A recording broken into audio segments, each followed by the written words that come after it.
Welcome back to Cast Me to Hell with me, Seb. And with me, Robbie. And here we are. I don't know what the episode number is. So I've already fucked up that one. I believe it's episode 61, my friend. There we go, 61. And it is Bodies, Bodies, Bodies. Now, Rob, we saw this a couple of days ago. Yeah. And we were lucky enough that we got to see it earlier than it is released in the UK. I believe US have already had it for about a week and a half now. Yeah. And 6th of September, I think it comes out in the UK. Yeah. So hold tight, Cineworld. We were lucky to be able to see it through them. I was unsure if we were actually going to be able to see it because I heard that Cineworld have declared bankruptcy. So you're like, when I first read that, I was like, does that mean they are closing down all of the cinemas or things like that? But they are still in business for now.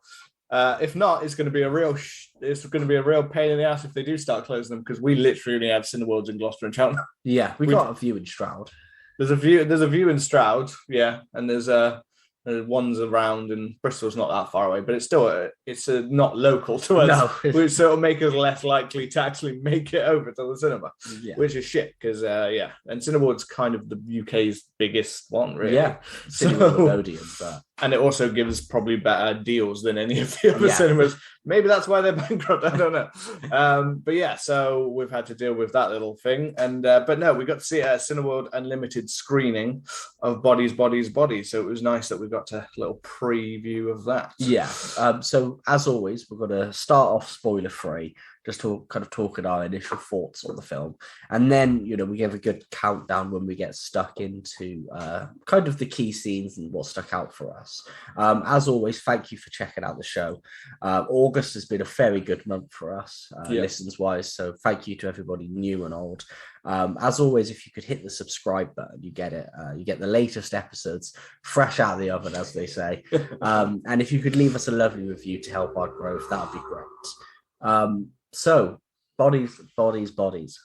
Bodies, bodies, bodies. So I was lucky enough that I went into this film knowing that it was I kind of went into it thinking it was an A24 slasher. That's what I kind of heard it was. Yeah. So we said you're coming into an A24 slasher, and we've talked about this before when we did our Midsummer episode. Yeah. Go check it out. And our Lighthouse episode. And our Lighthouse episode as well. So we know, and if you know either of those films anyway, then you know that A24 films are not at all what you ever expect.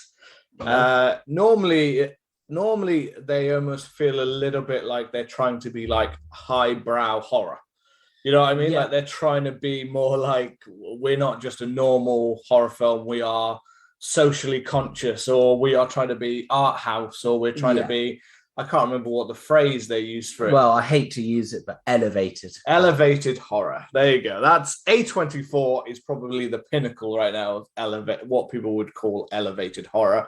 You might hate that term. Yeah.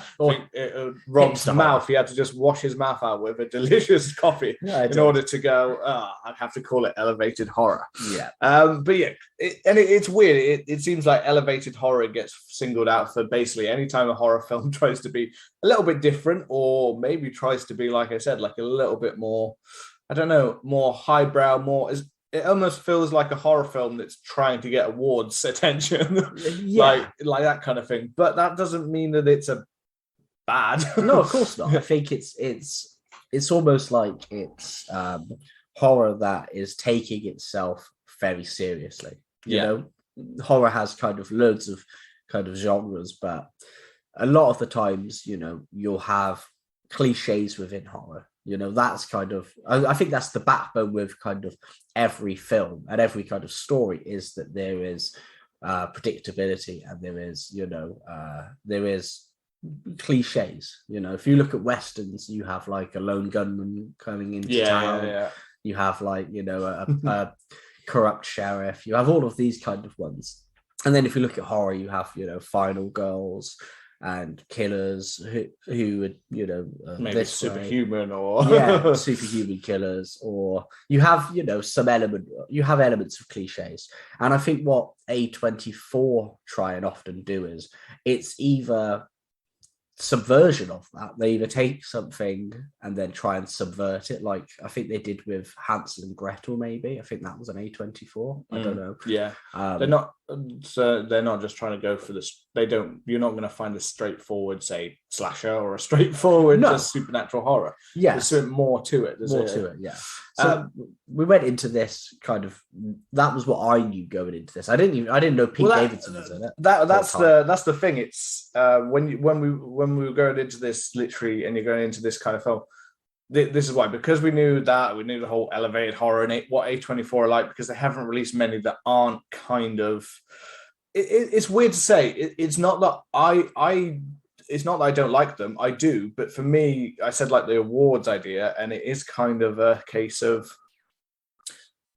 I enjoy them the same way I might enjoy when I hear that this was the, I don't know, Oscar-winning film that year. I enjoy it. That doesn't mean I'm going to go and watch it again and again and again. And for me, that kind of is. I know some people absolutely love them and like would watch them again and again and again, but they're not always as fun, I would say, as your classics. They're not so you can just like relax back and think. You do kind of have to watch it. You got to pay attention. You got to be fully into it. And I think for some people, that's why they don't love them, because they are that kind of, some people would say kind of pompous and weirdly bodies. So going into it, I was thinking, oh, is this going to be, just really like in your face kind of. I knew it was kind of about this kind of woke culture in one way. That's one thing I knew. I didn't know very much about the film at all. I think I had seen the trailer, but I didn't even really remember what I had seen in the trailer. But I knew it was about that, but I wasn't sure what way it was going to go with it, whether it was going to really like be in our face about it, or if it was going to be kind of subtle about it. But I do kind of think that with bodies, I was kind of like, I was definitely held back as to what are we about to get here? Are we about to get there? But I'd probably say that this is probably the funnest to say fun, like, because I can't say The Lighthouse and Midsummer are fun. No, definitely. You know what I mean? They're not fun films to watch. That doesn't mean they're not good, interesting films. Yeah. But this one is definitely probably, out of anything I've seen from A24, it's probably the most like kind of, you could access it in a kind of, actually, this gets quite fun kind of thing. Yeah. I mean, it turned into more of a, I'm trying to steer clear from spoilers, but it turned into more of a whodunit as opposed to a slasher. So instead of seeing,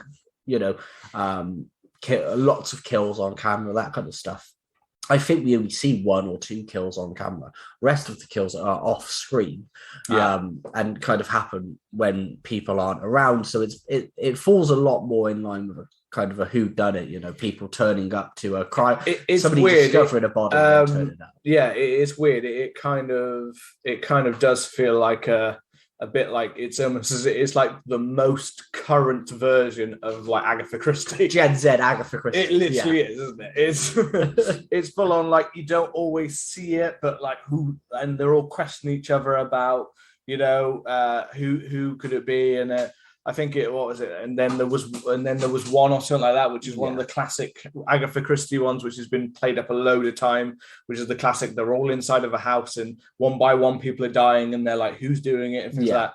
But it is all related to bodies. I don't think it's not really to say it's a game that they play at first.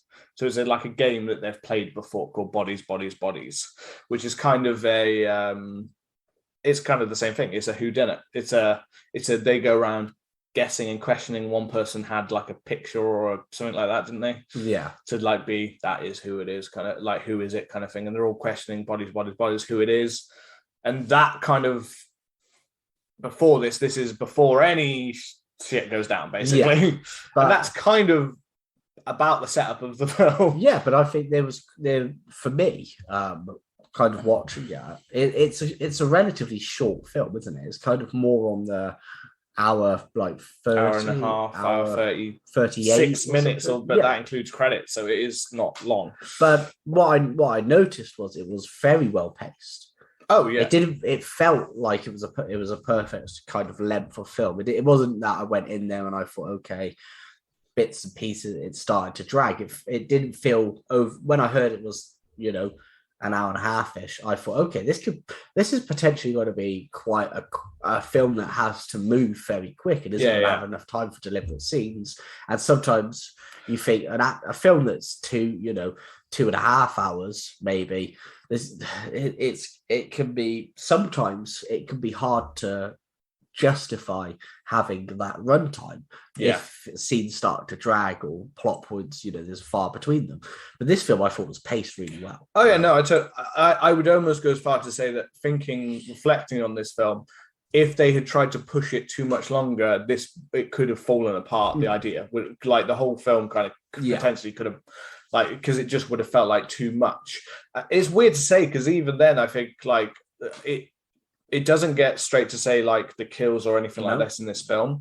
There is actually quite a lot of characterization, and we get to know them quite a bit beforehand. Especially our leads, which is Maria Bakalova and Amanda Stuhlbarg, are the two lead actresses. I'm already blanking on the name because it's been almost a week since we've seen it now. I can never remember the names. All I know is Pete Davidson. Pete Davidson. We know Pete Davidson. I knew the other actors because I know them from other things. So I said Stuhlbarg, it's Stenberg.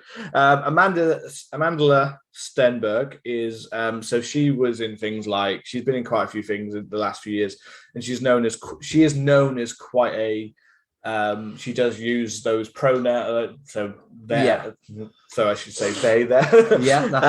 But we can learn from that. But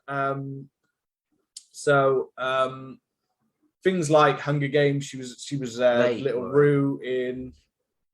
They were. I don't know if she does use this for. I'm guessing she does, because she's quite outspoken. Amanda Stenberg, who is the main. I can't remember if she does actually use them. Wikipedia. All over Wikipedia, it's she. So I'm going to just, okay, your Wikipedia said it. If not, get that to change. Yeah. So there you go. She, that avoids that thing. And I'm not going to look at that again because I don't know. So I'm going to go with, I don't know. This is perfect for a woke-based film. But it's not woke in that way.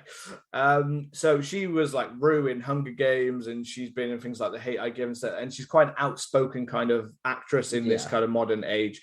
Maria Bakalova was in Borat's second film, the subsequent sequel. He played her daughter. I believe she got nominated. She got nominated for several roles. She was fantastic. She kept up completely with Sacha Baron Cohen, and she was fantastic. Which is hard to do. Yeah, she's been in a few roles since. No, she's normally very good, and she makes a very relatable kind of figure here, as probably who I would say is our main focus, our main central character that we're kind of mainly following is her. Yeah, she is the I don't know if I'd say final girl, but she's that role in this. She is the outsider. She's the one that doesn't quite, she's not part of this. She's brought by, so her character's called B, and Sophie is Amanda, who is her girlfriend. Yeah, and she brings her to this mansion in the middle of what is about to be a hurricane. Yeah. So like this is them having a hurricane party. Yeah. And she gets to meet all of these other characters. It's Pete Davidson's house. Yeah. It's his parents' house. And could I got to give shout out to Pete Davidson. I know he's fucking everybody at the moment, He's just finished with Kim K. He's trying to fuck Pete Davidson. To have him in this film, which is, I believe, before I think he even got Kim, but to have him in this film is like centralized of who is the most kind of Gen Z kind of person that you can have in a film is Pete Davidson. Yeah, although I'll say that I do really like Pete Davidson. I like his stand-up. I think he's funny. He is funny, yeah. And I find that he has this strange thing. Yeah, he kind of always plays this kind of like he's the same person you've seen in everything you've ever seen. Yeah, but he was in the King of Staten Island. I don't know if I've seen King of Staten Island. I really like that. Yeah, he plays the same character, but he does it well. And I think in that one he's playing himself, because that is his story, isn't it? Yeah. But I kind of find that Pete Davidson has this. He has that. He kind of has the it factor, where he has there's a charm about him. There's a part, I got to be honest with Pete Davidson, you hear all the stuff about him. I don't know why, this is just something about the social media like generation that we've got. you hear about him, you hear all the stuff he like does and things like that. And there's part of you that kind of, I think for some people probably listening, you're probably like, I fucking hate Pete Davidson. Probably without ever having seen or him do anything.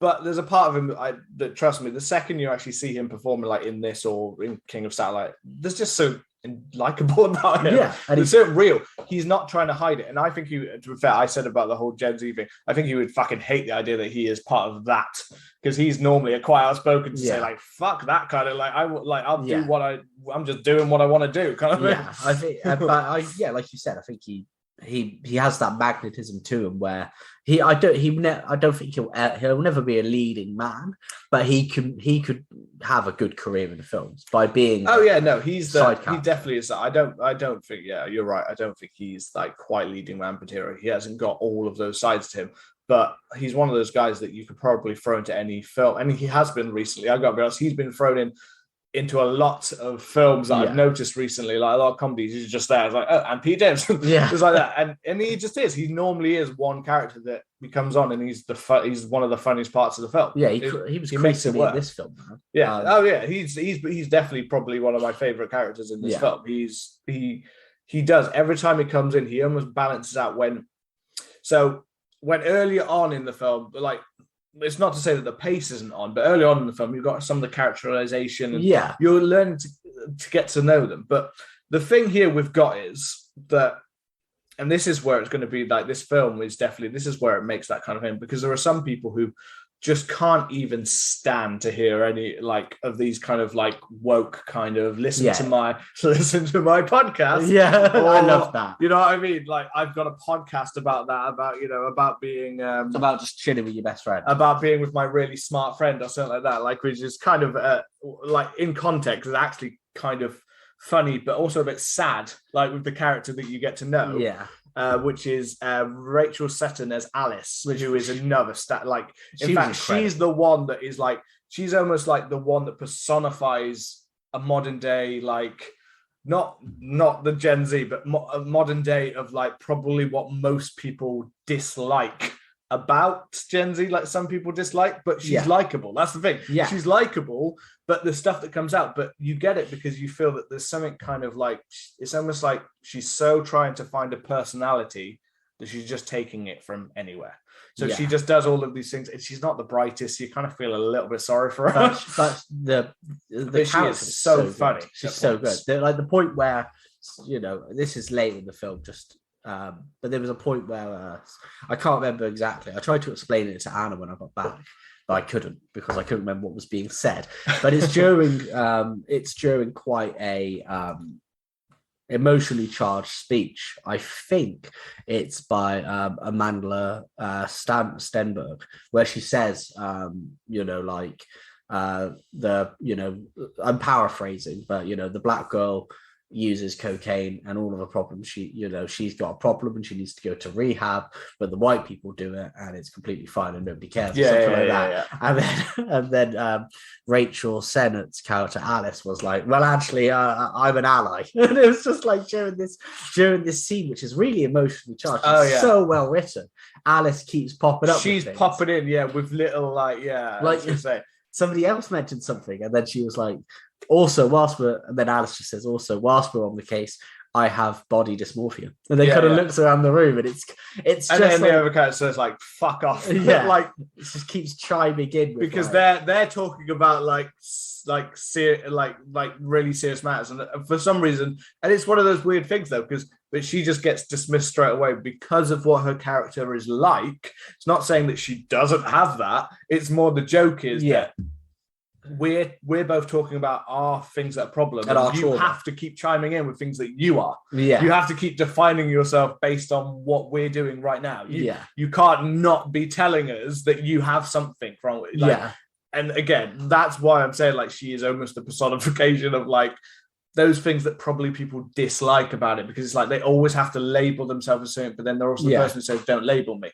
So they're always labeling themselves with some kind of, I need to have this, I've got this, or I've got the problem. And then at the same time, but half the time you realize, wait, you're the one labeling yourself. You know what I mean? And there she is like taking it in, and it all comes back to, and I think this Gen Z thing does come from, most people define Gen Z as, and this is not me saying thing, I'm saying what I see it defined as. This is the weird, shaky ground. It is.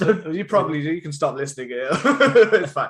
But no, they do say it's more about self-centered. Yeah. They call them a self-centered generation. The fact that it's all about showing themselves off and doing that. And there doesn't seem to be a focus on like a necessarily like the same kind of work ethic. It's more about building their own brand. Yeah. And not about it. And Alice is that kind of, I've got my podcast. I want to build my brand. What's me kind of thing. I want to say what's me. But it's so weird because probably if you haven't seen the film, then it is a case of you're probably thinking this person sounds horrible. But the performance, it's amazing. This is the thing. Certain actors would have made this horrible. Oh yeah, they would have made the person insufferable because when you first meet these characters, I gotta be honest, I was sat there a bit like, these really are assholes. Like they really are rich, kind of self-indulgent, completely just like, look at mine, here I am. We're all going to do a TikTok dance just because we're doing a TikTok dance to go to first world problems kind of thing. It literally is. They're completely that. And I would like at first you dislike them, which for the director, and me and Rob go back and forth about her name. Yeah. She is a Dutch director. This isn't her directorial debut, but this is only her second full film. Yeah. Full feature film. Helena Regine is what we're going with. Yeah. She is a Dutch director, which again, really, I found really interesting because I was like, it's a Dutch director. She's mainly done a lot of more foreign-based film. Yeah. And I believe her first film was more of a foreign-based film. So it's really interesting to come in and see this film, which is so like American, it's very Gen Z, so aware of like the culture of, I would say, almost Americanized kind of wealthy, rich, socialite kind of children, and yet she fucking nails it. And, she didn't write the screenplay though, to be fair, so she is just the director, but she does a great job of making everything look like. And well, just getting the best out of people. Yeah, that's what I mean. Getting the best out of the actors. She's obviously made them feel like very comfortable to just be like, go for it. Just try it. And that's the thing. I think, this I think this film has all the makings of a cult classic. I genuinely believe that. I think in potentially 10 years' time, 15 years' time, people will look back on this and think, I don't think it will do well at the box office. But I think people will look back and go, I think in America, it got a limited release. It's only got a partial release. And then it did get a full theatrical, so limited, it was doing really well for like speciality box office. But then when I think they've made it wider, I don't think people have noticed it. Yeah. And it's one of those. And A24 in general it's not a huge money make. It's not not. But then they make them for, what this one was made for. Doesn't say. Yeah. Should have checked that before. But box office is 9.8 million as of this time. But they don't. But it has been out in America for almost 2 weeks. And we know in America, most of the time, your first week or so is pretty much when you're going to make the most you earn. Yeah. So it's not going to be a huge earner. It might do okay in other countries a little bit. But again, I would doubt it. But I would bet this is only made for a couple of million at most. Yeah. I just because they don't normally make films for, it's normally 10 million or less, I believe, with them. It's that very like make it as like take the profit kind of thing. Yeah. And that's why they get to keep making the films that the directors want to make. Yeah. They are a very like director driven, like make what you want to make, not we're not going to be standing over you going, oh no, you can't do this. And because this is also the kind of film, the stuff they say, I got to be honest, like A24 does this, I would bet you a standard studio wouldn't touch this film because they go, oh, you're going to annoy this generation. You're going to annoy the TikTok generation. You're going to, what I mean? I'm not saying it will annoy them. No, I'm saying that they might feel victimized. Well, it's like, it's kind of, it's poking a stick, isn't it? It's very self-aware parody, and I think I don't know. For me, because I think we should probably get into spoilers soon. But for me, I think it's this was a film where it's almost like with Nope. I saw Nope, and I was. If you listen to our Nope review, I was kind of mixed on it. And then I kind of walked away from it, and I haven't really thought about it since. Bodies. I went in. I thought this is probably going to be a decent film. And then the more I watched of it and the more I almost adjusted to, I kind of had to go through some filters and be like, well, actually, what am I watching here? And I went from it being, okay, this is a horror film to this is a black comedy horror to being to, and then once I synced in with it, I found that I came away from this and the more I talk about it, the more I enjoyed it, you know? Yeah, absolutely. The more I think this is a standout film, you know. I think it's not scary, you know. I don't think there's any true scares. It's not a scary horror film. I mean, there's intense moments. There's some social commentary parts of it, which when you think about it a bit more, you're like, this is actually scarily accurate. Yeah. Well, that's it. I think the writing, the performances, and the subtext, the social commentary is just so good. mean, there is a lot. There's a expertly done a whole kind of on this whole like victim blaming kind of guilty like guilt until like basically you're guilty by basically just the people around you or by social media, but you've not been proven guilty of anything. You're already guilty. Like that is like a kind of, I'd say, a main stem of this film is saying this whole like right now we are in this culture of we will blame the victim, but we will also say that the other person is guilty, even though there's no proof to say apart from what someone else has said. And it is all like word of mouth, that kind of thing. And it's a huge problem, like in general in our culture. It's like one of the worst things about our world right now, to be honest, is the fact that we think we can do that. But that runs through this film in an expertly done way. Yeah, it's so well done the way that they like build it out. But yeah, we'll come on to that a little bit more later when we can talk about specific scenes. But again, this is a film which I don't think you want to know too much about. No, I think the best thing is going blind.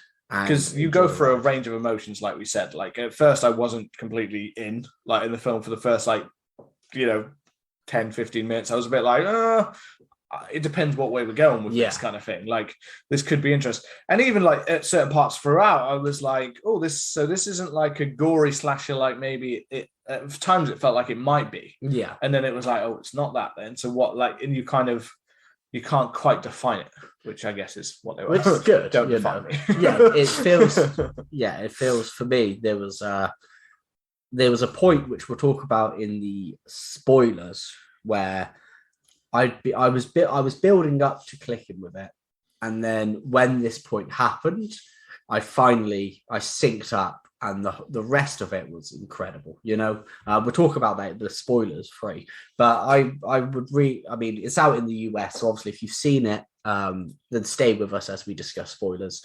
If you haven't seen it, go check it out, because it's independent horror. You know, it's got some fabulous performances. It's directed well. It's written well. It's got some incredible, subtext. And it was very weird because obviously I run the Twitter, and on Twitter you do get a lot of discourse around stuff. One of the stuff was people were very angry and hating on bodies because of how it pokes fun at, Gen Z and all of this stuff. And, it's, unfortunately we are not Gen Z. So there are, we're kind of outsiders. We are just on the other side. We're just about the other side of that, aren't we? Gen Z. We're millennials. We're millennials, yeah. Gen Z came after us, didn't they? Yeah, Gen Z is I think like it's like 99, 2000. And it's all right because to every generation, the next generation is the worst generation. Yeah, so. That's just the way in which it is. But it. I don't know. That's what I heard, and a lot of people were saying like, if you thought this film was problematic, or if you thought this film was kind of making all of these points, that's the point of the film. You weren't quite understanding it, So it's kind of it happens all the time. People, you have social satire, and people don't get. A great point of this. It is one that I love. So I listened to the Always Sunny podcast, and the other day they did one of their episodes, which is one of the ones that got banned. Okay, and you could hear them talking about it, and just the fact that they were just like. But taking it away, like taking their episodes away from someone so they can't say it, therefore takes away the chance for the person to actually recognize it and grow from it. If you just hide everything that's offensive, then how many things are we going to have left? You know what I mean? Like, Yeah. it is that kind of, so, and the whole point of saying, oh, we're sunny, something like that, is that it's satire. Yeah.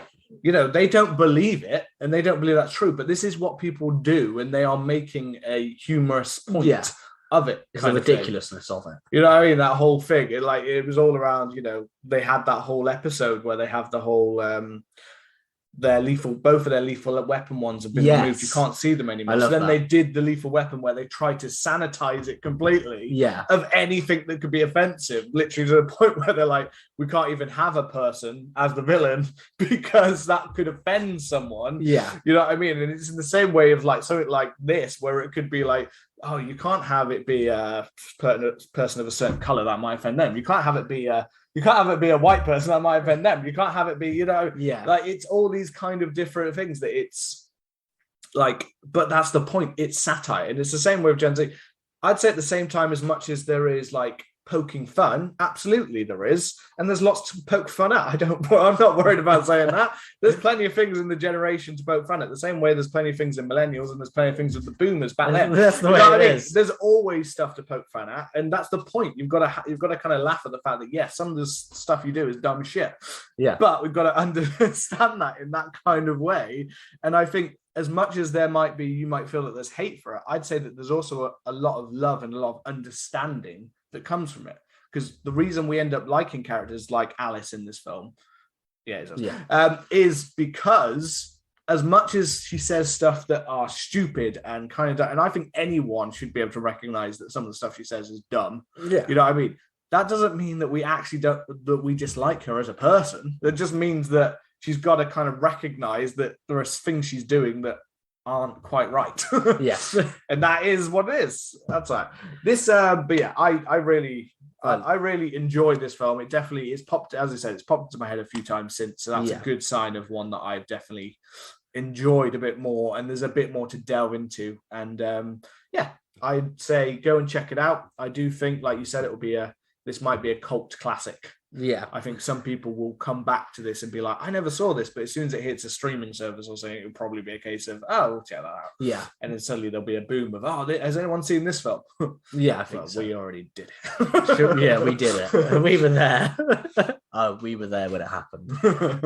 So we're going to, I will give a countdown now. But before I do a countdown, I will remind you, I don't know if I've done this before, but I'm going to slip in the middle and just remind you to hit the subscribe button and leave us a lovely review. Thank you. So 5, 4, 3, 2, 1. Pete Davidson hangs dog. So yeah, now in this film, possibly you might be thinking, oh, maybe he does hang dog. We'll leave that to you. Go and see it. Go and see it, yeah. And then listen to this episode. And this is now the start of the spoilers. Yeah, spoilers for bodies. This film reminded me very much of another film called April Fool's Day. Yeah, you might have seen it, and it's another kind of subversion, mainly when it comes to the twist. If you've seen April Fool's Day, you'll know what I mean. If not, I'll let you go in and watch it blind. But yeah, I think when I was saying about the point that clicked for me, I'll speak about that. Because I think it was quite a big part. And it's basically after Pete Davidson's, I'm just calling him Pete Davidson's character, has been killed in brackets, in commas, in brackets and commas. There's talk about Alison's new boyfriend, who's a vet who has been doing, who must have killed him because he had tension with Pete, which is really well played and really well made up. So he must have snapped and done it. They go and search his room and he's not in there, but they find, a bug out bag, because there's a hurricane coming. They find a map with the house circled. Lee Pace is the actor, Greg, who's very good. And it all leads up to you thinking, okay, shit, you don't think he's probably done it, but the characters do, and then they find him and he's kind of chilling out with this mask on and this stuff, and all the way up, it's they're talking about how he's a vet and calling him G.I. Joe and stuff like that. And when they confront him, he expertly, disarms them from the weapons and stuff like that. And he's throwing them around, he's defending himself. And then when B kills him with the kettlebell. Yeah. I don't exercise, so I don't know. To be fair, they're the ones with all the weapons in the night. He's alone by himself. Yeah. And he's the one surrounded by people with weapons. Yeah. So he defends himself. And then when B kills him, I think it's Jade. I think the character's name is. Let me double check. Jordan. You mean Mihaela Herald, who's also great. She says, statistically, he was the one who was most likely to do it.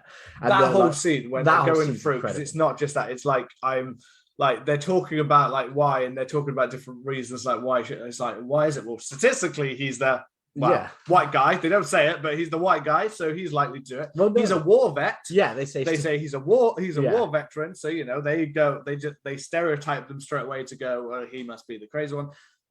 The only reason they give that is actually a reason is the fact that they don't know him. Yeah, they don't really know him. And Alice seems to have just picked him up like randomly. So that's the only reason that actually makes sense as to why they are considering it's him.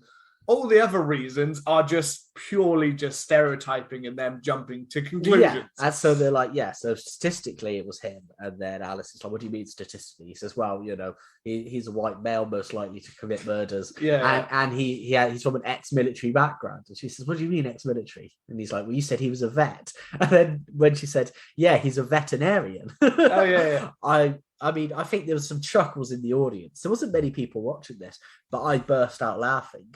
And I was like, oh my God. After he died? They said after he died. I was going to say. Because after he died, they said he's a veterinarian. I think that's two different scenes. No, it's the same scene. They talk about him being the white. Don't they talk about him being the white man before they go to get him? No, this is after I mean, I'm sure. I know the vet conversation is after.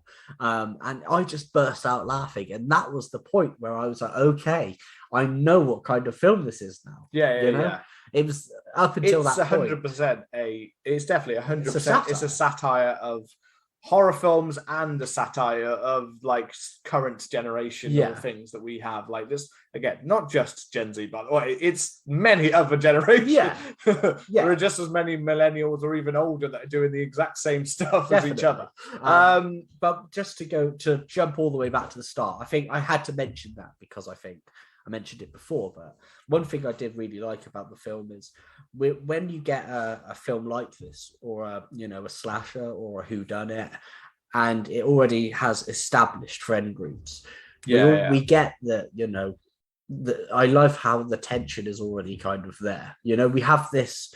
There seems to be something I love about films. I mean, every generation. This one plays it up more than you normally get. Like straight away, you get this feeling like none of these people like each other. Why are they friends? Like why are they friends? And I think it's a very common thing, and it's a very now kind of it's always been a thing. There's always friends group where it's like these people don't actually have anything in common. Yeah, but they're here. Or the second they're gone, you're talking about them behind their back. Like it's a very human thing, sadly.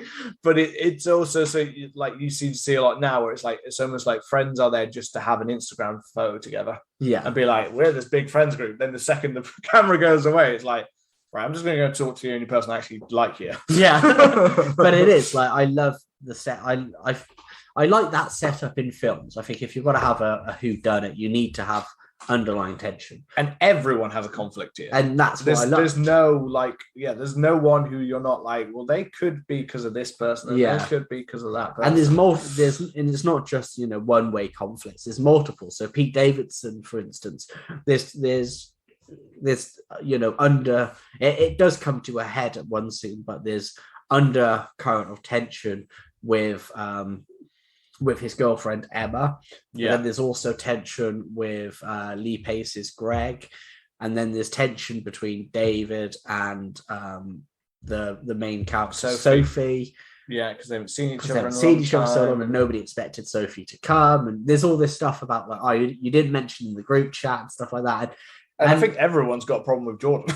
Jordan seems to be the center of just causing problems between. She she is the person that I can't help but define in my head that she seemed like half the time she was making problems because she was the only person that didn't have a person.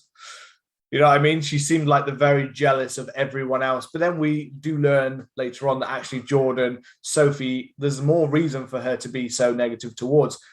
We think, at first, we think that character Jordan is saying to be about avoiding and being such a bitch towards her because she's basically just jealous of everyone else. Then we actually find out that Sophie has actually been still sleeping with her behind their back. So you suddenly are like, actually... You look back and go, actually, Jordan's actually being the one to try to actually guide you in the right direction because she is still not in a good place then. Yeah. Sophie is still kind of a bit destructive in her approach. But the whole film is because we follow Sophie and B so much, at first you think the whole thing is that Sophie's on a better path. Yeah, that she's trying to be better, and as the film unravels, you learn that actually Sophie's still a bit of a mess. She's still pretty, but she's no more a mess than majority of the only one who's not a mess is B. I think B's not quite a mess. I think she's obviously the outsider, and I think there's something about her. Well, she's almost literally. She almost is she's not that, but she's almost the closest you get in the slasher film to the virgin. Yeah, she's not a virgin, but you know what I mean. She is like that kind of.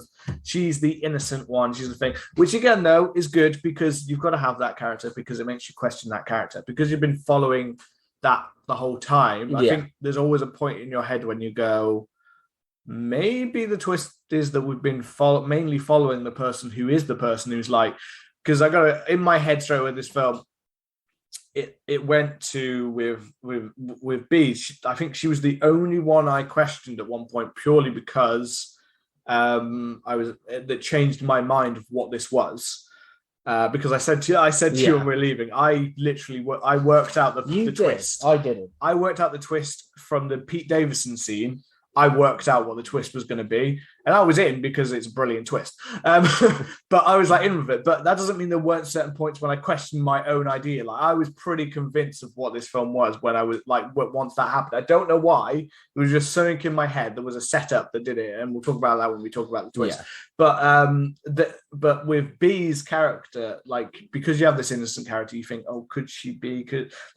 And the only other twist that popped into my head that was another one that I thought would be making another point was the idea that B as the outsider, as the poor, is coming into all these socialites, and she's the one killing them off because of her disgust. Like she's not really with Sophie, and that's the whole twist. I thought that might be it, but I thought that's not as clever as the one I think it is. But yeah, so as I said, like this great stuff.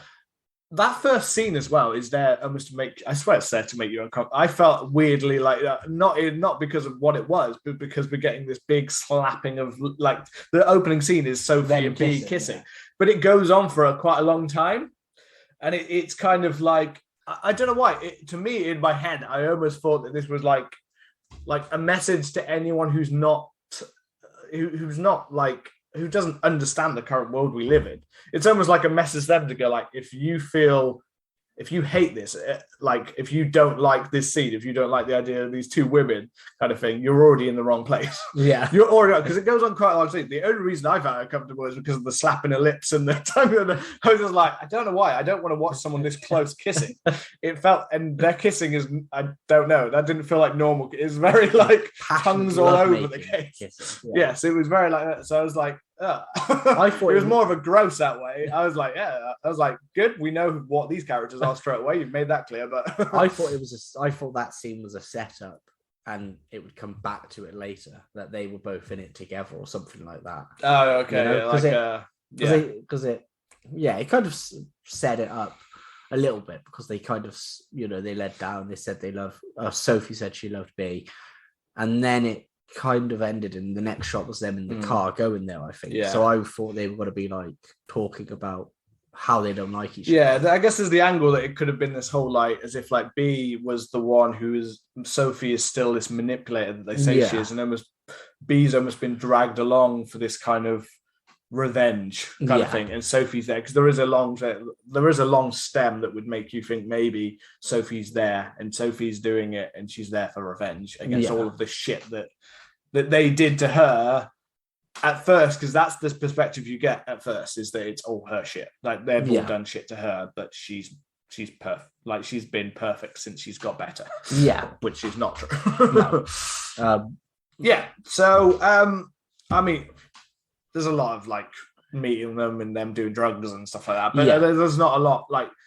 There's not too much to talk about. The murder it says Murder in the Dark style game, which I believe is probably an American thing then, because I haven't heard of Murder in the Dark. I know Wink Murder. I know Wink Murder. Yeah, Wink Murder. We used to play that in school. Yeah, that's a classic. But that's more like stood in a circle, one person's it, and they wink at the other people, and if they see the wink, they're dead. Yeah, and the detective in the middle has to work out who it is. That was not quite it. There's So there's on Disney Plus. There's the Steve Martin short, Only Murders in the Building. I've heard of that. I saw a radio for it. I've watched the two. I've watched the 2 seasons that they've released so far.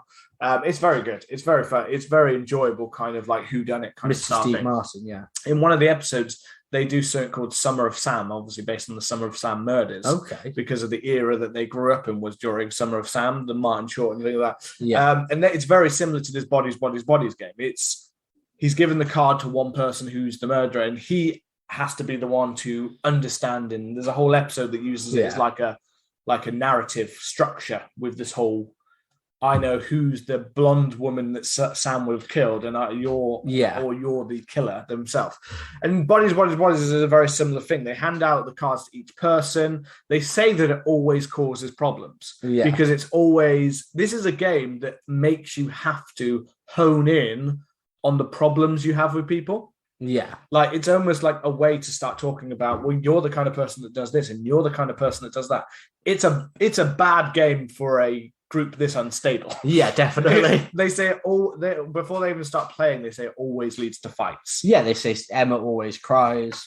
Somebody always gets angry, and it's that thing of like it mirrors how the actual later film plays out, because effectively they all start turning on each other and eating each other. Not literally, but that that is not a twist. Well, there's this kind of like common thing that is kind of said about left-wing politics, is that the left eats itself. Because in some people's eyes, it can start to turn on itself and start to ostracize people for what they would say not kind of following in line. It's that sort of thing where it's that kind of, they'll call out someone for something, and then it's like, well, but then all that's going to happen is probably the eye's going to go onto you, and they'll find something that you've done, and they'll call you out on that. And then it will just keep going in this kind of thing. It's just, you're just destroying yourself and you're destroying someone else. And all what's left is just destruction. And that's this film, kind of. That is this film. It's all about this kind of, and we've already talked about. So Pete Davidson's character, obviously, he's a coke hound.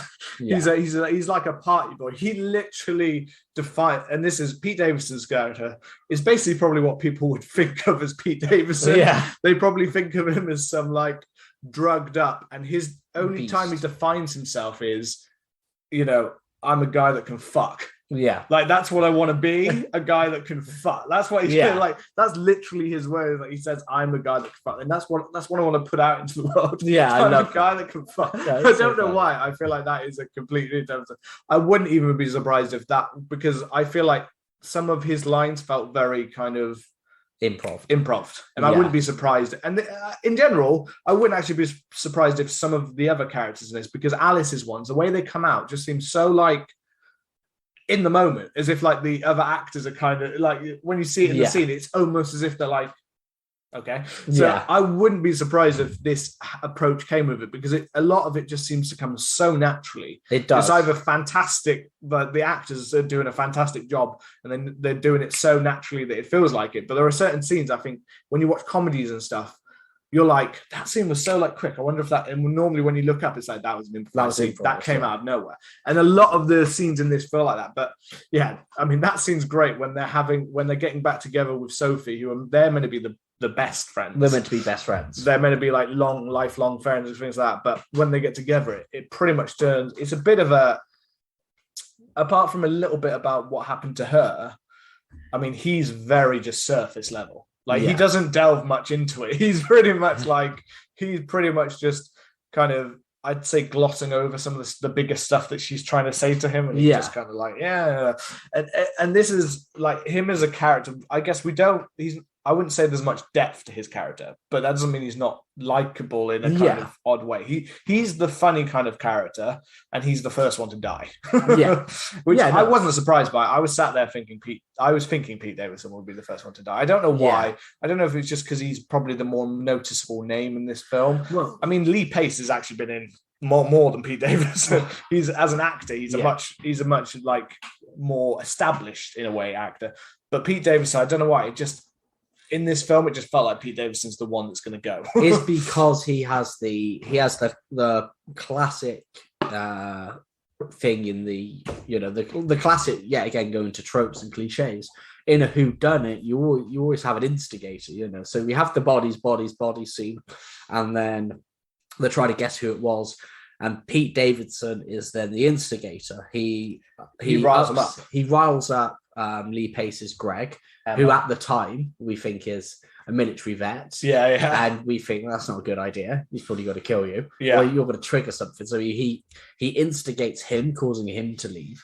And then he also instigates Emma, and he makes her cry, and and everyone just starts attacking each other. Everyone starts attacking each other, but they've barely started playing the game. But Pete Davidson is the instigator. When Pete Davidson goes away, everybody's angry at him, and you're like, he's gonna die. You know what it reminds me of? And this is because it's probably the most perfect way in which this has been done is Who Shot Mr. Burns?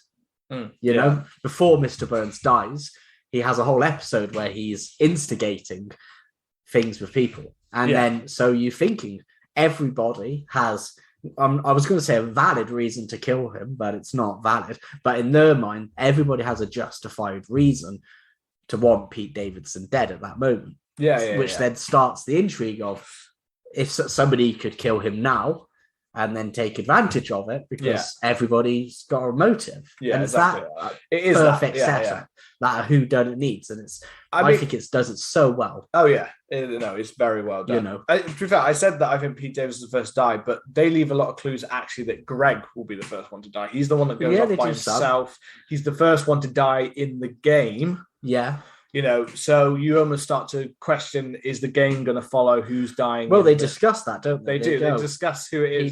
He died. I think it's Alice who stumbles on that. It's like, they're dying in the order of the game, which yet again is a great red herring, because at that point I was like, oh shit, yes, they're dying in the order of the game. And then somebody's like, no, they're not. No, they're like, Greg didn't die first. And then I was like, no, they're doing it. And then she says, yeah, they're doing it backwards or something. And it's like, I think what they end up saying is that basically, because in that scene, Pete Davidson gets, he's the one that gets blamed first. They all say it's going to be him.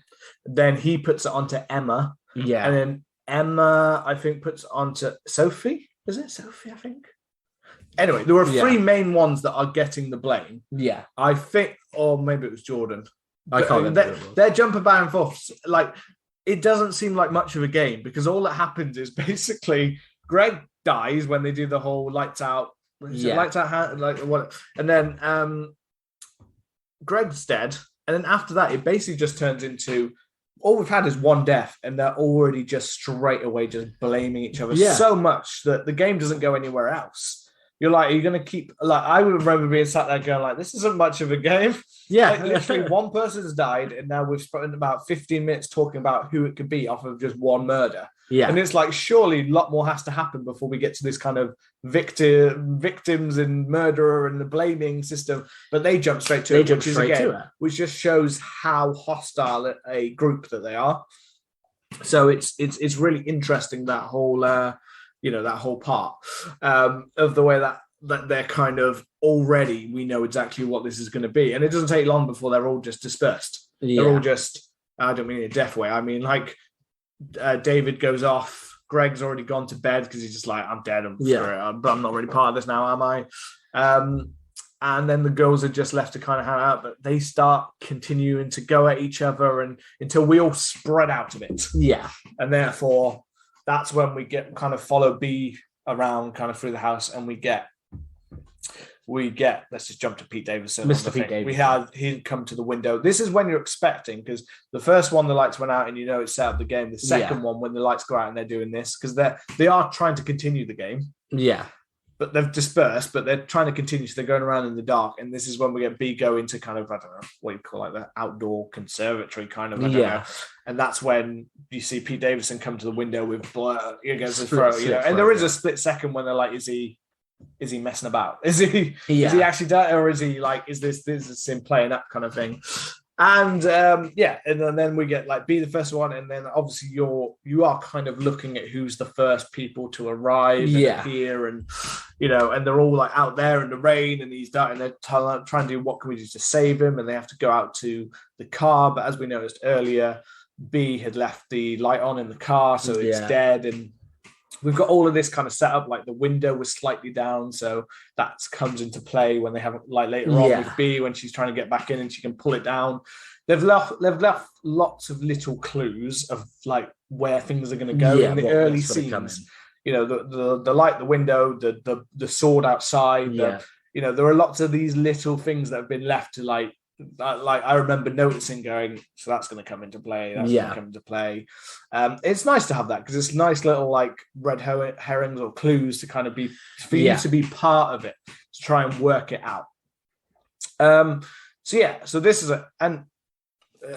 I'll explain why the idea came to my head straight away. This seems like a good point with his death because this is when I noticed it. Well, let's talk about the twist. The twist. So the twist at the end of the film is when we've got B and Sophie outside and they find Pete Davidson's phone. Yeah. And they watch a TikTok video that he was recording just as he died. Yeah. And it was him basically, he picks up the sword that was left outside earlier by Greg when he came out like messing around with the sword. Well, Greg he was doing this amazing thing, and Pete Davidson's obviously a bit like, this is like a real man and I'm not that. And I can't do this. Like there's this male kind of testosterone tension between them. And Pete Davidson is the one that's mainly, Greg's pretty easygoing. Yeah, and it's David who's the one who's like, well, this is my house and you can't show me up in my house. This is my party. You know what I mean? So he tries to do what Greg did by like twisting his spin, and he slices his own throat. Yes. He sliced his own throat. He tries to open the bottle. Killed himself. Yes. Which led off this whole bodies, the whole game that they're already playing puts them in the mind that there's a killer. So the game is almost set up in their head that it was a killer. Yeah. And the whole film is basically victim blaming. Yeah. It is one whole film of, like we said, this whole, basically, you're just destroying yourself. Yeah. You're just breaking yourself down, or you're putting forward the guilt of people before it's even before anything. You're saying someone's guilty, which the Greg scene is the best, and the one that shows it, because out of everyone, Greg is actually the biggest victim in this film. He did nothing, and yet he's the one that gets brutally murdered by them. Well, David's a dick to him, and as we said, he doesn't actually do anything to anyone when you think back to it. He didn't, apart from going up into his face, and he didn't try to start a fight with him. He just kind of showed like look at you. Like, if we start this, you're gonna die. David kind of thing. Like, but he doesn't say anything. He just acts like happy. He's and then he takes himself out of the situation. And he's out. So he is and it's almost odd. He's the older. I feel like he is the oldest of them. He's a different generation from them. And yet he's the kind of one that's like, I'm not doing this conflict. I'm just going to step away from it and I'm going to go and calm myself down. We don't need to make a big thing out of this conflict. Whereas the rest of them, they have to be heard. They have to be seen to have it feels very much there. But so, and I mean, I think it could, for me, I didn't get that twist, as in I understood it, but I didn't suspect that. So when I went into it originally, I was playing the detective. I had my Sherlock Holmes cap and pipe on, and I was thinking, okay, who's this going to be? And it's done really well. For most of the film, I was suspecting Jordan. And then, Jordan, there's a really great scene where Jordan has the gun and it gets quite tense, and then she's thrown over the balcony, which was awesome. And then we're left with Sophie and B. And there's been, there's stuff like, B finds matching underwear that of Jordan's in Sophie's car. Yeah. Sophie won't let her check the phone. B has also been lying about who she is, and actually, her mum has quite bad borderline personality disorder, so she looks after her and kind of saves money to send her or something like that. She's basically the only one with actual real problem in that way, like a real, I'm not saying that theirs aren't, but theirs are all a bit more rich people problems. Yeah. And hers is one hers is like a medical condition. Everything you have would help with what I have, but I don't have anything actually. Yeah. So I've had to kind of lie to kind of make you actually like me. Yeah. And then there's that stigmatism of the mental health, she's got borderline personality disorder, so she's got to be the killer. Could she be the killer? And she's the outsider. So you kind of don't know who to trust. As I said, the bit. So anyone listening, going oh, you didn't a question. I'm not saying I didn't get thrown off by certain things and question my own thing. Yeah. Just my first idea of who's the killer was this. Yeah. That was my first one where I went like that. I'm not saying I didn't get taken off the scent. That's what I'm saying. If I'd worked it out and then the whole film had been so obvious, I would have think I probably wouldn't like this film because I'd be I feel like that was really obvious. But it's not. And I have had that with other horror films before when I've been I didn't enjoy it because I basically knew exactly where this film was going. Same reason if the twist is ruined for you, sometimes you just don't have that same effect with certain films. No. You know what I mean? I've never watched, say, Orphan, but I know what the twist is at the end of the film. So I feel I feel like it would just feel not as good. Yeah. And I kind of want to, I've never watched the first one, but I kind of want to watch the sequel because I've heard that there's a good twist in that. And exactly. I don't want it ruined for me. So I kind of just want to watch it because I know the twist of the first one. So I don't even need to, I will watch it, but I want to watch them both purely because I'm what's the twist in the second one before it's ruined? But exactly, as I said before, B threw me off because I thought maybe there could be a reason for it. I guess when I was sat there, I was playing detective and being but why? Yeah. Sophie, but why? Things like that. And certain ones I just kept going back to this first one I came to. I don't know if it was because of Pete Davidson was cast, but there was something about the Pete Davidson part. I don't know why. Because there's something a bit goofy about him. Yeah. The sword being left outside by Greg was the first one I was right, that's going to come back into play.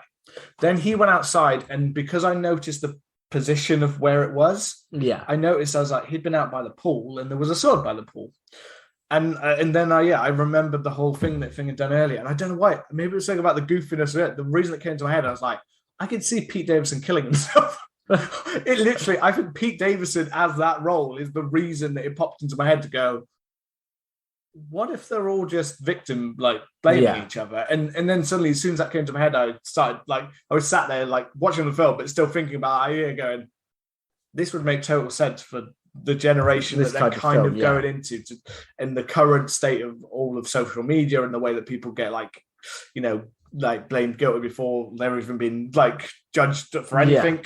They're judged, but they're judged before anything's been proven. And I just thought, that would be a perfect metaphor for this film. But then I kept going fair enough, going, that's a good one, and I would love to see that play out. But at the same time, there are some other ones that could be good, like Sophie out for revenge because of what they've done to her. B is the one, we're going to get this kind of, I'm the killer to kill off all of your generation. But I did start thinking those are a bit on the nose, a bit obvious. The B one I thought would be very people would probably hate this film more if it was B being the poor person kills the rich people. Yeah. I feel like they wouldn't like it. So I was just there, and there was a certain point in the film when I was getting to the point like that, but they expertly do throw you off in the film. Yeah, I think so. So I wasn't 100% convinced throughout. It's just that was the first thing that came to my head. And by the time we got to the end, I thought, well, they're all dead. And I started noticing the deaths, like Emma's death going down the stairs and no one been there. But she was drugged up. She was, and she was stumbling around before. And then she's dead at the bottom of the stairs. You know what I mean? and the way it's like Jordan, like the only person who actually, well, I guess Jordan kind of gets pushed off, so she gets knocked off, but B is the only one that kills Greg, is the only one that. Well, then Alice gets shot as well. Yeah, again, but it's all like coincidence. Like Alice was another one that added to my idea, because I was like, no one shot her technically. It was a struggle. Yeah. And even I don't know why, but I was certain from the beginning Jordan is not the killer, because she's too obvious of a killer. So I got rid of it by being in my head like, that would just be too obvious. She's already played up like the nasty character, for the nasty character to be the killer, like the one that caused all the problem, like a lot of problems. Just doesn't seem, it seems a bit underwhelming for me, and I don't know why. I just went to the film because I didn't know much about it, but I knew there was a buzz around it. Yeah, I guess in my head I thought there's got to be something more to this. Yeah, there's got to be a higher reason for it. And I love the twist. I think it's such a good idea. I remember I wrote the twist. I wrote in when I was in uni. One of my scripts that I wrote was a zombie film, which is like a short film. And the whole idea was that like it was zombies, but it's like the most downplayed zombies, as in the zombies are basically just like reanimated corpses. But because all of their flesh and their bodies are basically decimated, they can't actually move and things. They're just like, you can tell they're alive, but they're just there. Yeah. And therefore the group of people that go out with them end up killing themselves. Yeah. Because they get so freaked out by zombies and they're in like the middle of a wood that they end up doing things like they see the zombie run off, trip down the hill, and get impaled onto like a tree. Yeah. Because they're fucking freaked out. In that kind of Tucker and Dale versus Evil, that kind of thing. I love that. Like that kind of, you've done it to yourself. And this is what they do here. So it's not like it's a brand new concept to them, but it's just so well done. The way that they off each other and the way that they debate, and it just feels so perfect in this current climate. Yeah, that it just makes perfect sense. No, I'm with you. For me, just because I think we'll finish after this, because we've spoken quite a bit about it. And we don't always like to go through it scene by scene. If you've seen the film, you know what enjoy about it. It's the key themes. Greg is, I'm just saying again, Greg is the one you should feel sorry for in the film. The rest of them, they kind of do it to themselves. Yeah, Alice a little bit less. So for me, I thought it was Jordan. I thought maybe put in the double bluff. The double, and then after Jordan died, we get a scene where they go and they hide in a closet or something like that. A crawl space or something. It's very small, isn't it? Whatever it is. Yeah. And then I think B asks Sophie, did anything happen between her and Jordan? And she says no. And I was like, okay, so she's lying about that. We know that's established. And then she asks if she killed the people, and she says no again. So I was like, I think Sophie's the murderer now. And then obviously we get, that's quite heavily implied. And then we get it where they're chasing and then they run out and in the pool and the mud, and they're like splashing about, like trying to get the phone. And Sophie's so like, no, you can't. I think because I believe Sophie legitimately does love B. Yeah. But has also done something so stupid that she just doesn't want her to see that it's actually true. Because it is true, because you've seen the underwear. Yeah. You've seen Jordan's underwear, like you saw her bra, and B was like, oh, I saw the underwear of that matching underwear in the bag. And they said that that's where they screwed before. Yeah. Just before she went to pick up B that day kind of thing. Yeah. So, it's all there. But then when they find the phone, I was thinking Pete Davidson's phone, I was thinking, what's got to be here? I was like, part of me was thinking, is this all an elaborate prank? And then I was like, no, I was thinking, is Pete Davidson like done this as a joke and he's actually alive all the time? And they've done this. And then obviously we see he's filmed a TikTok. And at the time I was like, okay, I'm not sure how I feel about that. Because I think the thing with twists is, you either love it or you're unsure.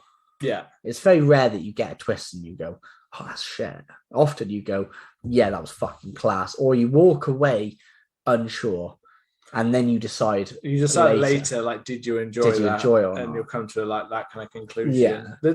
I'll admit, it's not often that like, oh my God, there are a few in history of films that are like, fuck. But I think that's when it's very obvious that it's got to be a twist. Like M. Night Shyamalan, for instance. Oh yeah. Unfortunately, you go into his film majority. I think he's learned in the last few of his films that no, that's not what we should do anymore. But like most of the time, for a long period, that's kind of what was the rise and downfall for a while of his films.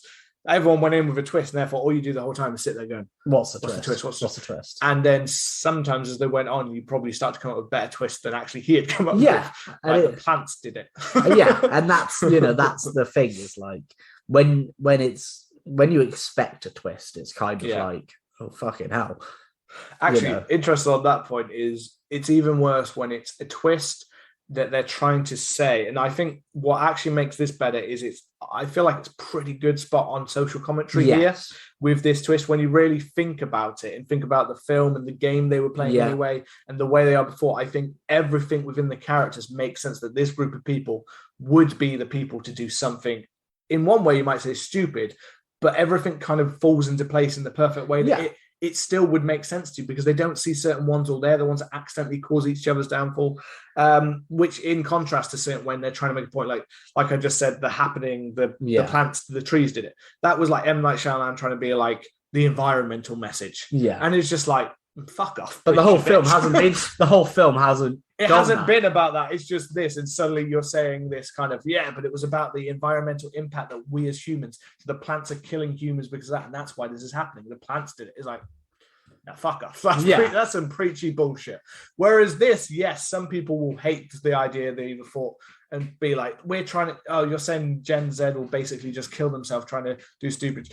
No, that's not what they're trying to say. They're saying, and this isn't just Gen Z, this is all generations right now on social media who are basically killing themselves or killing their own idea or killing the idea that you can be anything yourself, or saying you have to be exactly this, or just because, like we had earlier in the thing, just because maybe I didn't understand the pronouns, but I didn't know if they were or weren't. But in some people's cases, you've had cases where they've said, oh, well, you called me the wrong pronoun. And then the person said, but I didn't know that you used that. So like, I'm sorry that I called you a he when you're a they, or them, or their, I'm sorry, and then they'll get huge backlash for doing it. It's like, but I literally had no idea. Like, and then suddenly it's like, you're the one that's to blame. It's like, I understand why I may have offended you, but at the same time, we can't be someone who's like, I'm not some entity that's aware of everything that's happening in the world at one time.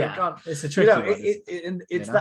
That's the climate that we kind of live in, that tricky. And all of these characters kind of define different aspects of that kind of world that we live in, kind of thing. And it's a really interesting, like, the way that they've approached it. But I also don't think that anyone should feel attacked by one thing, because I don't think it is just, we've said a lot of Gen Z, but I don't think it is just of course it's a whole bunch of, I think, generations. When you boil it down, it's at its core. I mean, it does have a lot of social commentary on stuff like the digital age and Gen Z in particular, but it's more just about the paranoia, exactly. Because if you were in this situation where there'd been massive arguments, you'd been drinking and doing drugs all day, and you saw one of your mates dead with a throat slit, you would be probably assuming it was other people. To be honest, it's about the paranoia and the human. This happens in a lot of slasher whodunit films. Yeah.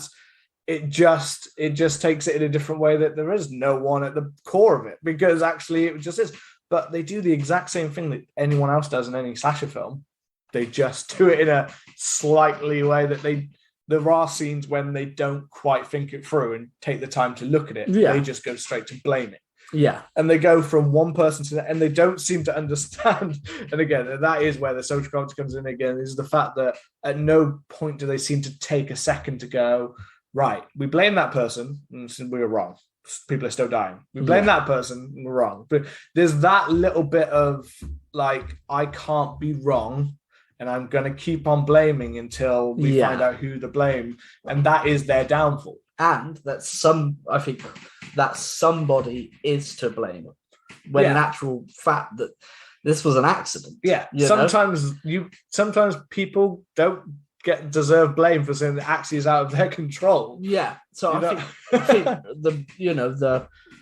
for my footnotes is that I don't. There was some scenes that I think there were a few jump scares, but apart there wasn't any. I didn't feel that it was a scary film. There were scenes with some tension, but that was mainly because of how well it was written, and you've kind of followed these characters to like a boiling point, where there's so much tension and mistrust and paranoia that everybody's turning on each other. And there were some really good tense scenes like that. The performances were amazing. The acting was off the chain. I was going to say off the hook, but I said off the chain. And it was just, it was one of these films where I came away from it just thinking about it so much and diving into it. And it just, I just loved it, man. You know? Yeah, no, I would define this as much more of a satirical horror comedy almost. Yeah. In that kind of way. It's a horror comedy which it has satire, which you hear satire and you think airplane or scary movie. Yeah. You know what I mean? And if anything, weirdly enough, this is the A24 modern version of that. It's not in your face with millions of references about that. But all of these little references to modern day are there. Yeah. They're just done in a much more cleverly woven way.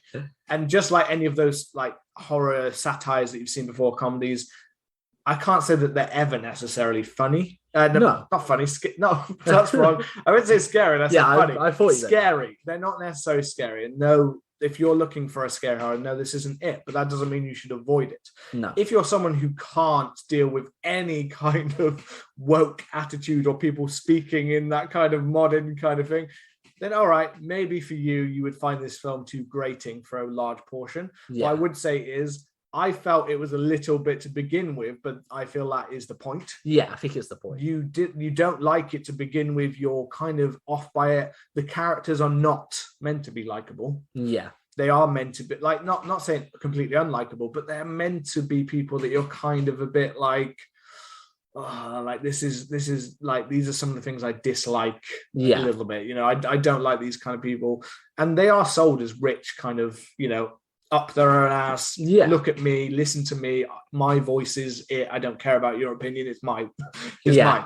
That is what they are. But that is what makes it so brilliant. That's the reason the twist works. Is because of that. It's the reason this character goes afloat, and it's the reason you believe that these people would never stop to think, wait a second, why are we dying? Yeah. You know what I mean? It's so perfectly for that. And this kind of style would not work if you took a standard horror film where you'd kind of made it seem like they're a good group of friends and things like that, and now they're dying. Yeah. Then this wouldn't work. It would fall apart. It only works because we are taking this kind of, they are kind of a completely disjointed friend group. They are completely all over the place. And it's helped a lot by some fantastic performances. Even people you didn't like. I mean, I don't think there's anyone I'd necessarily that the only one. Emma was a bit bland at times. She's the only one. I can't think of anything where I thought, I don't know. There was something about that I didn't fully take in her kind of role, but then she is meant to be the kind of more quiet. Yeah. But then they said she was like the actress, and she was kind of fit, and I didn't get that from her. She's the only one I didn't get it from. I didn't get the persona, whereas everyone else, Alice was. She's probably Rachel Setton. I'd heard that she was a standout in this film, and I think she probably is. I mean, as I said, we really enjoy like Maria Bakalova is great as B for what she is. Yeah, that character, but she is a bit understated, isn't she? Pete Davidson obviously is, but again, it's Pete. I'm not going to lie and say it's not Pete Davidson doing Pete Davidson. Yeah, no, definitely. Whereas Rachel Sennett, I believe people said like in other things that they've seen, she hasn't done many things yet, I don't think, but other things they've seen her, and she's not anything like that character. So she's completely kind of delved into that kind of thing. And from the second you see her, you're like, this is the person that wants all eyes on her. Yeah. Listen to me. Like, please hear me. Like me. And there's a kind of, she brings a certain performance that makes you kind of feel a little bit sorry for her, a little bit. Yeah. And things like that. But check it out. It's definitely worthwhile. It's probably, I don't know, what horror films have we had this year? But we've had quite a lot, but it's one of the best. It's one of the best we've had. And it's definitely one of the most interesting.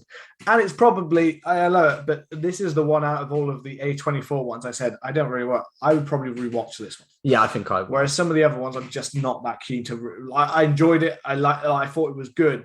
but it's not. I'm not going to put on The Lighthouse every weekend. No, I mean, I love The Lighthouse, and cool. I have watched it 2 or 3 times, but you have to be in a specific mood for it. Yeah. And I think this film will become a cult classic. If you haven't and you listen to all of this, which was stupid, that not because you're listening, but if you haven't seen the film, that was because it is a bit ruined for you now. It's so honest. But I would have said, A24. If you're turned off by that, give it a go, because I know some people don't like that style, but this is, the least A24, while still keeping that social commentary.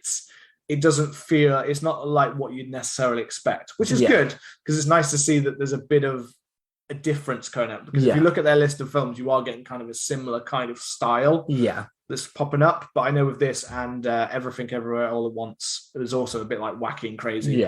Feels like there's a bit of a branching out, making it a bit more fun. No, I would agree with you. Well, as always, thank you for listening to the show.